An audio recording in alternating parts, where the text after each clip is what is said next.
The story goes that there was a chicken coop. Inexplicably, however, in the chicken coop was the egg of an eagle. The egg hatched, and sure enough, an eagle is born. The eagle grows with the chickens. The chickens peck around, and they are looking and foraging for food, and so the eagle does the same thing. He doesn't know himself to be any different. He's just a regular, he feels that he's a chicken. Since he doesn't know any different, he pecks around with them. But one day, a mother eagle soars above, and she spots what she thinks is an eagle on the ground in the midst of these chickens. And she says, now, this is a phenomenon I'm not used to. So she swoops down to get a closer look, and she lands on a nearby post.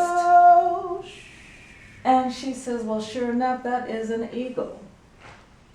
She calls the baby eagle over and says, do you not know? Do you not know who you are? Who you are? You are an eagle. You are an You're eagle. not a chicken. Fly, spread your wings and fly. Fly, fly, fly, fly. One day, many years ago, I was working down on my hands and knees in the middle of an office floor. And what I was doing down here on the floor was packaging research proposals for money that we were looking for a grant for our university. And I'm down here packaging this proposal. And I need to tell you that this is pre-office automation. So rather than have it the easy way that we have right now, every one of these papers had to be taken hand over hand. And they needed to be stapled, copied, stapled, and collated by hand. The proposal was 45 pages long. It required 3 copies. It required 3 signatures from department heads across campus. And this needed to be done before this proposal was mailed. It's the end of the day. The post offices on campus are closed. The nearest main post office is 6 miles away.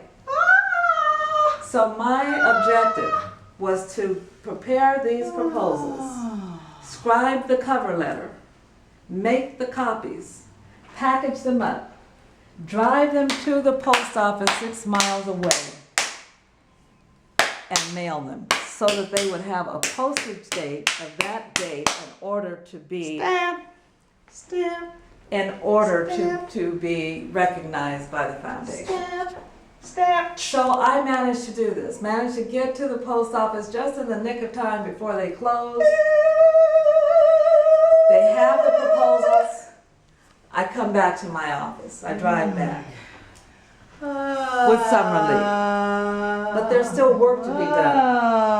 All the papers from this mess are still in the middle of the floor. I can't go home and leave for the weekend with all of this here. So I get down, resume my position back on the floor to collect all of these papers that I hadn't collected before I left. My boss comes out from the back room, from his office in the back. And as long as I live, I will remember the words he said to me.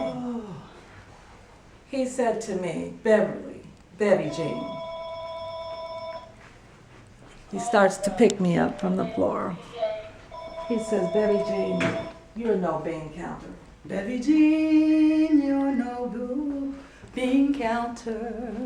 You are a communicator. You are a communicator. We need you in a far better position than down here on the floor. We need you here These proposals that we're marketing